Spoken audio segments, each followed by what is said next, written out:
Hey friends, welcome to the next installment of the conversation that we've been having in regards to Christian action and reaction and theological development, Christological specifically, how people speak of and think of Christ.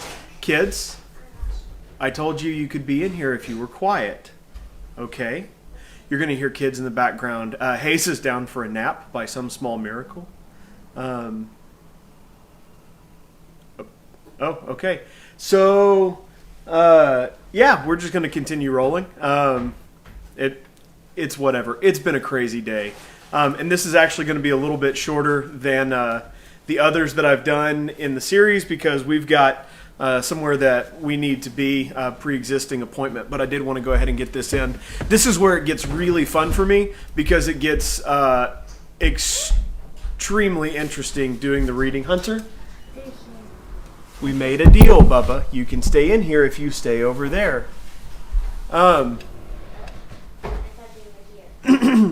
So, amidst everything going on in the background of this video, if I get slightly distracted, I'm sorry. So today is where we pick up the conversation around German Christology during the war. We'll talk about the U.S. just a little bit more as form of comparison. The United States gets the full conversation tomorrow in this video.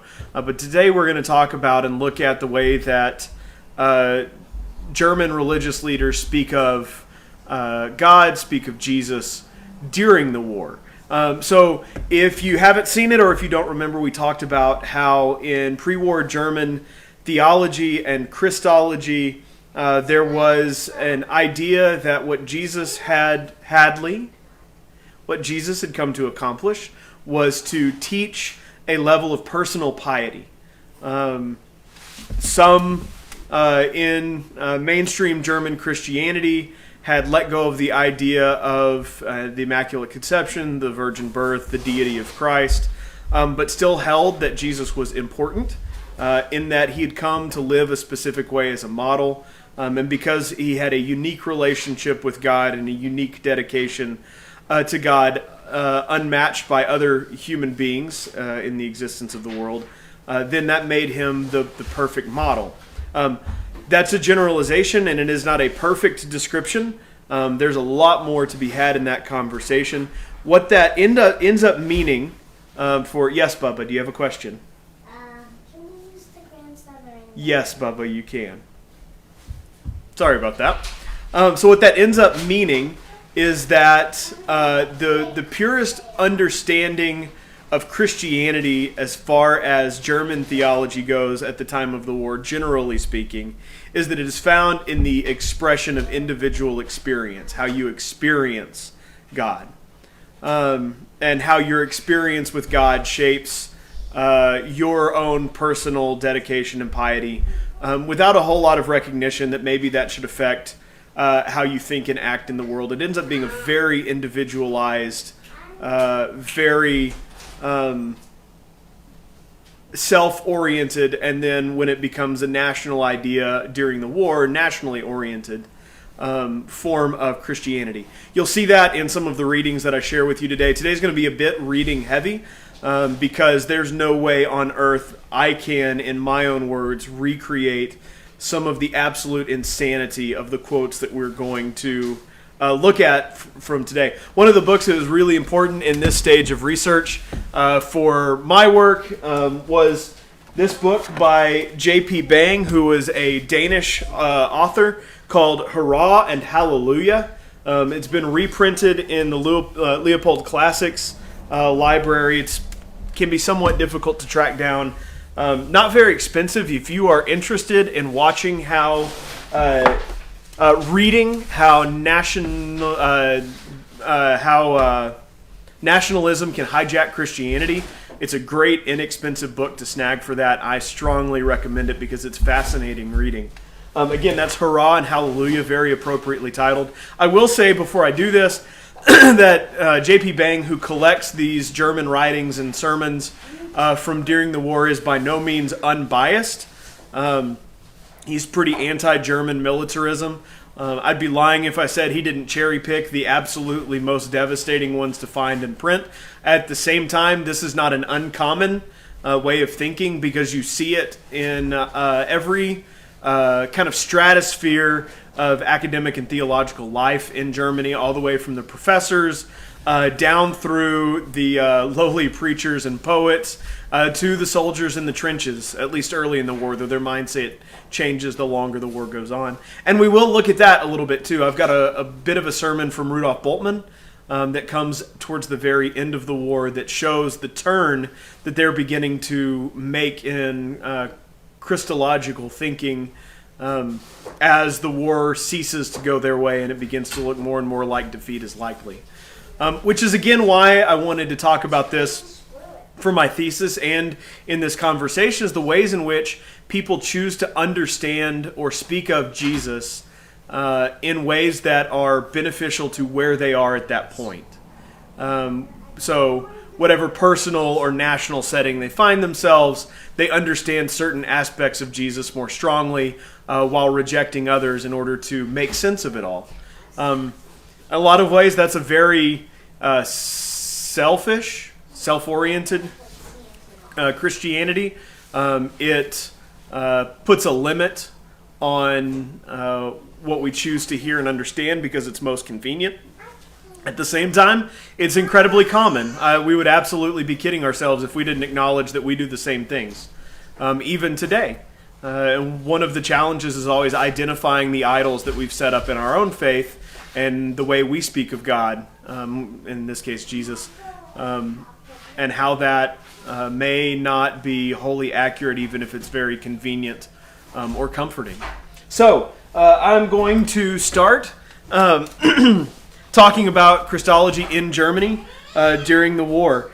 So I'll do some reading in a minute. Here's the best way to describe it. I talked a minute ago about how German Christian language revolves around the experience of Jesus. And so what attributes of Jesus can we share in? And very quickly, as the war breaks out, there's one word that shows up repeatedly in the writings of Germany's politicians, their professors. See the letter of the 93 that I referenced back in the pre-war German Christological conversation, signed by 93 of Germany's most well-respected around the world professors and leaders. Echoes all the way down through the lowest-ranked soldiers in the trenches, and that is betrayal. And there is one great Judas, word intended because it gets used by them, that they point to as their ultimate betrayer, and that's England, which is crazy if you do more reading on the history of how the war starts, because basically until the moment the war breaks out, all of the language in Germany is about how France is the great evil. And of course, France and Germany have there's historic enmity between the two of them. And England and Germany have a lot in common. Now, there's been some building animosity between the two nations as we get closer and closer to World War I. There's this book about naval history. I can't remember the author who wrote it, that comes out in the late 1800s. It gets read by the heads of state all around the world, Kaiser Wilhelm in Germany certainly being one of those. And after he reads it, he decides that what he needs is a navy to rival that of England, of Great Britain. And as you can imagine, if the British people believe the only reason they continue to exist is because of the strength of their navy, having a neighbor build up a navy trying to match yours is definitely a threat to your security. The British standing army is almost non-existent. They've never been a big land power, always a sea power. And the population of England, Scotland, just kind of the Isles right there in closest to Europe, is nowhere near the populations of France or Germany. By the turn of the century, by the time the Kaiser in Germany is making the decisions to build out their navy, Germany has the fastest birth rate in the world, the largest population of any of the countries in Europe, fastest militarization. Everything is pointing to this great military buildup, and it's scaring the people around them. They have a bit of this complex because they haven't been a whole nation, even though individual states in Germany have quite a rich history. Germany as a nation has only existed for about 40 years at this point. And the other thing is there's always this concern about being surrounded, but if you look at Germany on a map, they are surrounded. It's not really a concern, it's a reality. And there's a couple of jokes we could make here about the dangers of fighting a multi-front war and how that doesn't really pay off for Germany historically. But there's always this fear that they're going to be surrounded and fighting on all fronts, and they're trying to figure out how to get around all of that. And they think their best security is to build up as big a navy and as big a military as they possibly can, which naturally makes their neighbors nervous. So there's already some tension between Great Britain and Germany at the outbreak of the war. But Germany thinks that Great Britain will likely stay out. They're no friends of France by any stretch of the imagination. The British politicians have done a good job historically. Hadley, shh, keep coloring, don't squawk. Done a good job of staying out of alliances with anybody. They kind of have a handshake deal. History podcaster Dan Carlin does a good job referring to the kind of alliance between France and Great Britain.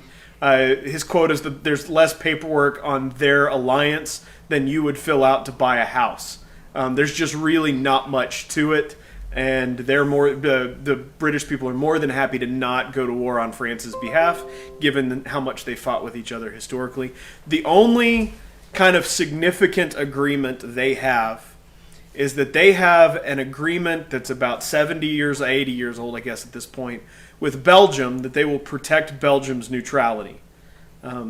We haven't said much about Belgium so far today. We did a couple of days ago because Belgium ends up being the reason Great Britain gets into the war, and it ends up being the reason that the German people speak of British betrayal. And that's because this agreement to protect Belgium's neutrality goes into effect the second the German war plan calls for Germany to march through neutral Belgium on their way to France. This will give you a sense of the betrayal language that's important as we get ready to talk about betrayal as a theologically significant point in Germany during the war. Here's a bit of memoir from Sir Edwin Goshen, who is a British official who's working directly with Germany right before the war. He delivers an ultimatum after Germany violates Belgium's neutrality. He delivers it to Theobald von Bethmann-Hollweg, who is the Chancellor of Germany at this time. And this is how Bethmann-Hollweg responds. All right, this is Goshen's description of Bethmann-Hollweg's response. I found the Chancellor very agitated. His Excellency at once began a harangue that lasted for about 20 minutes, and he said that the step taken by the British government was terrible to a degree. Just for a word, neutrality, a word which in wartime had so often been discarded. Just for a scrap of paper, Great Britain was going to make war on a kindred nation who desired nothing better than to be friends with her. All his efforts in that direction had been rendered useless by this last terrible step, that being the ultimatum to get out of Belgium, and the policy to which, as I knew, he had devoted himself since his accession to office had tumbled down like a house of cards. What we had done was unthinkable. It was like striking a man from behind while he was fighting for his life against two assailants. He held Great Britain responsible for all the terrible events that might happen. I protested strongly against that statement, and said in the same way that he and Herr von Jagow wished me to understand that for strategical reasons it was a matter of life and death for Germany to advance through Belgium and violate the latter's neutrality. So I would wish them to understand it was, so to speak, a matter of life and death for the honor of Great Britain that she should keep her solemn engagements to her and do her utmost to defend Belgium's neutrality if attacked. That solemn compact simply had to be kept, or what confidence could any have in Great Britain in the future? The Chancellor said, but at what price will that compact have been kept? Has the British government thought of that? you can hear in there a rhetoric of betrayal from the German chancellor at the time. And that same rhetoric very quickly shows up in the mouths of Germany's preachers. Let me give you just a taste of what that looks like. Gerhard Tolzien, nope, wrong guy. Adolf Diesmann is a professor of theology in Germany at the time. He's one of the top theological professors anywhere in the world. He is a brilliant mind, but that doesn't stop. Hey kids, shh. I hope you're enjoying the background noise of my children. That doesn't stop him from making the jump very quickly. He writes this: "Blessed are ye when men revile you and persecute you, and shall say all manner of evil against you falsely for my sake. I quite understand the confession that these words have meant so much at the present time. They certainly do not refer..." Kids, do you need to go to a different room? Okay. "They certainly do not refer literally to our actual position. Between for my sake and Germany's sake, there is some difference." And I'll pause for a second to say, at least he recognizes that they aren't Jesus entirely. But then he makes the turn. "Yet, we commit no sacrilege when we apply this divine paradox to the position of our fatherland and see something blessed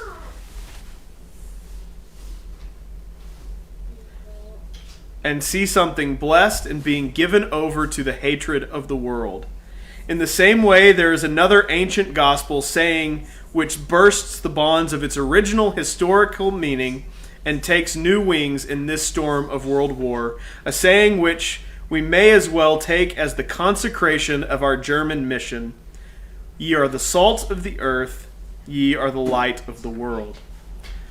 What Diesmann echoes there, and what plenty of other of Germany's professors and preachers say as well, is that their experience as a nation matches the experience of Jesus in his betrayal on earth. I'm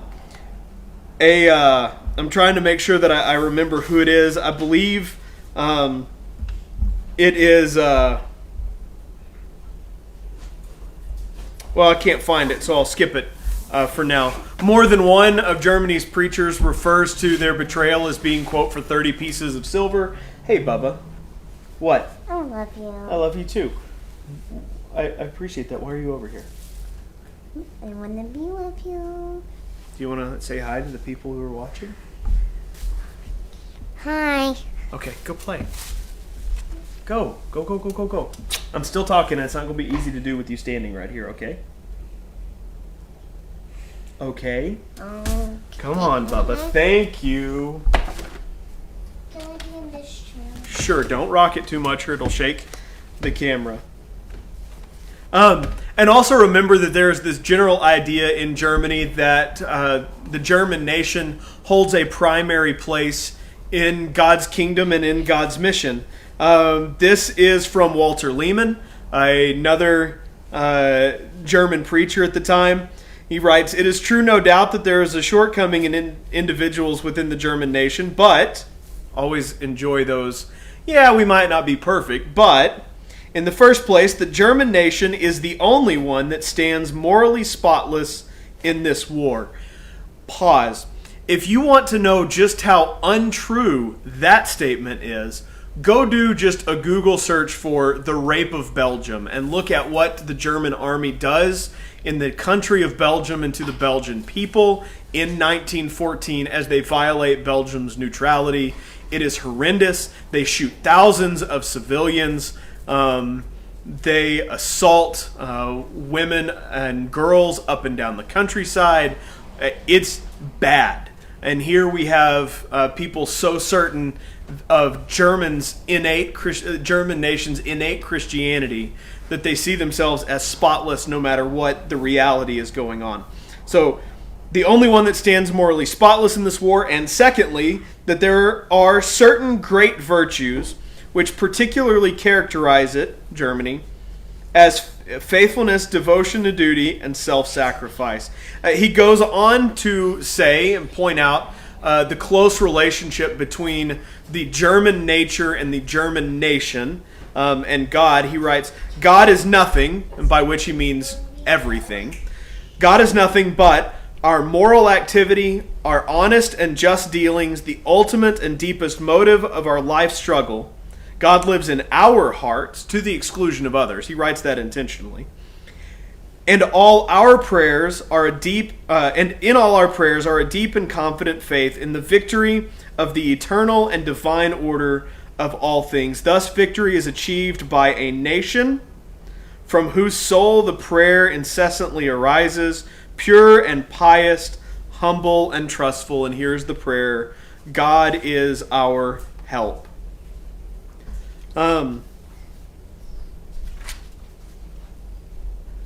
So, you can hear in his words that very nationalized Christianity.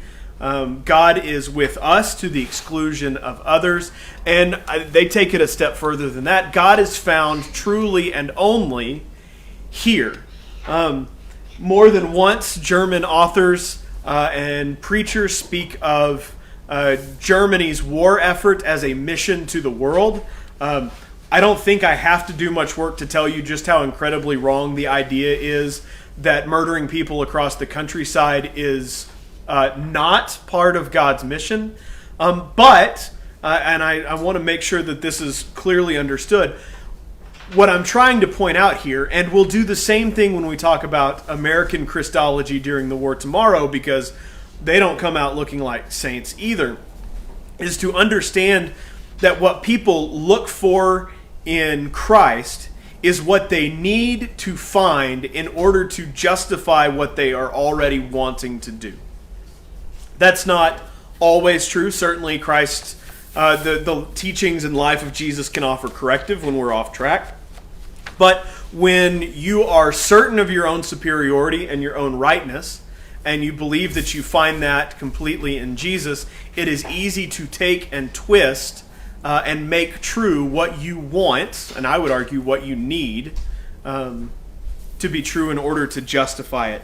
I've quoted a couple of these guys so far. They are by no means the only ones who are doing this at the time. Here's another quote from Karl Koenig, another one of Germany's preachers. As for fear, the Germans are in this respect naturally akin to the spirit of Jesus, who always placed his fear not over the heads of his followers.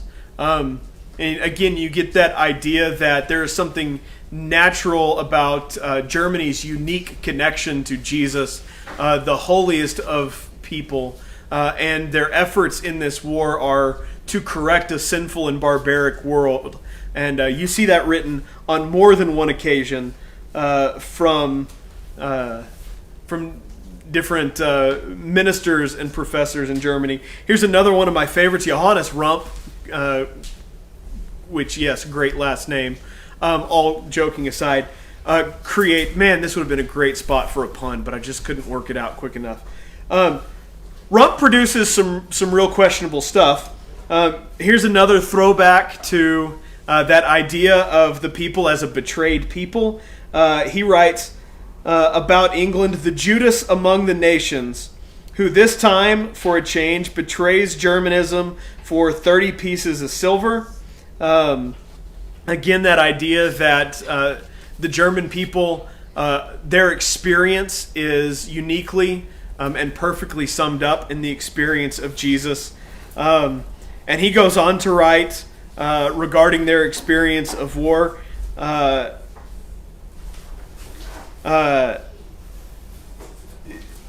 Oh man, I missed the quote. Anyway, it's not important that I find it. He essentially describes their experience in war as that of Christ on Golgotha. The whole world, he writes, quote, the whole world against the Lord's anointed. So what he's describing there is that the belief and mindset that the German nation is the world's anointed, set to fulfill this unique mission in the world. Just another few minutes. Like I said, I'm going to try to keep this one a little bit shorter. But I do want to recognize that as soon as the reality on the ground during the war shifts, and you get some amount of time removed from that initial concept of betrayal, and the more and more it begins to look like, there we go. I found the right page first, and then I'll finish. The more and more it begins to look like that Germany is not going to come out on this war on top, you have to start undoing some of that mind. That you have a couple of options. You either have to go back and undo the mindset that God's victory in the world is ultimately found in Germany's victory in the war, or you have to give up on God. There are plenty of people stuck in that position. And as you can imagine from the quotes that I've shared, for a number of Germany's professors, poets, prophets, preachers, the mounting losses of Germany in the war create all sorts of internal crisis. Rudolf Bultmann becomes a minister. Becomes a minister towards the end of the war as Germany's losses are mounting, and as it becomes obvious that Germany is less and less likely to win the war. And he says in one of his first sermons this: if we want to truly see God, then the first thing we should say to ourselves is that we might not see him as we have conceived him. We must remind ourselves that he may appear to be wholly other than the picture we have made of him, and we must be prepared to accept his visage even if it terrifies us. Can we not see him in the present? Has our old picture of him fallen to pieces?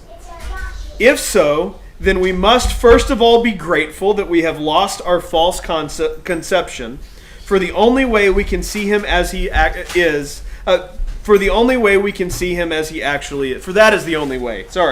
For that is the only way that we can see him as he actually is. There's a recognition by Bultmann and others as the war begins to wind down and comes closer to Germany's defeat that maybe they've had it wrong. And I want to make sure that we understand that there's something admirable in the ability to admit that what we have long understood and held to be true may not be true. I think admitting an inaccuracy in our belief and understanding, especially a long-standing one, is one of the hardest and most admirable things that people can do. Not everybody, and I would argue very few people, are good at admitting that they're wrong. For the handful of people over there, are y'all good at admitting that you're wrong? We've gained I've got some nodding. Hunter, are you good at admitting when you're wrong? He's 6 and the answer is no. So you can imagine how true that is for people who have spent their whole lives being fed this idea that they have a unique connection to Jesus by their nationality and national identity. But I like that Bultmann begins to make that turn. All right, so whenever we come back and do this video tomorrow, we will be looking at the United States. One thing that I'll give you as a teaser is if the word betrayal marks the German outlook on the connection between them and Jesus, I give them a lot of credit for not doing what the American preachers that we're going to look at tomorrow do. You don't see many, if any. I didn't come across any in my research. That doesn't mean they're not out there. It just means I didn't come across them. I didn't see any of Germany's professors or preachers suggest that if Jesus were alive today, he would be in the trenches on their side, rifle in hand, mowing down the enemy. We run smack into the middle of that in the United States. And we'll look at several quotes that go that direction as we look at the developments in American theology and Christology during the war tomorrow. That wraps us up for right now. I hope you are enjoying this. Again, a reminder, if you hop on either Amazon or Barnes & Noble and pick up my thesis, which I kind of edited down into book format and published, called Popular Christology and the Great War. Any money made off of that over the next couple months will get routed back to our church here in Spokane, Washington, in order to help kind of bridge the gap as we're not meeting, contributions are down, and we're trying to still meet the needs of our neighbors. So if you want to pick up my book and read it, you can snag it in one of those two places. If you've got Kindle Unlimited, I believe my book is available there, and I pick up a couple of pennies for every page you read. Is the way Amazon Kindle Unlimited works, just in case you're ever wondering. Thank you. Appreciate your interest in the topic and your continued engagement in these videos. The other thing I want to do, just before we wrap up, as we're talking about this, if you have any questions that come to mind during this, pop into the comments and leave them, and when we get done with the series, I'll try to come back and answer any of those questions that you might have. All right, thanks. Have a good day.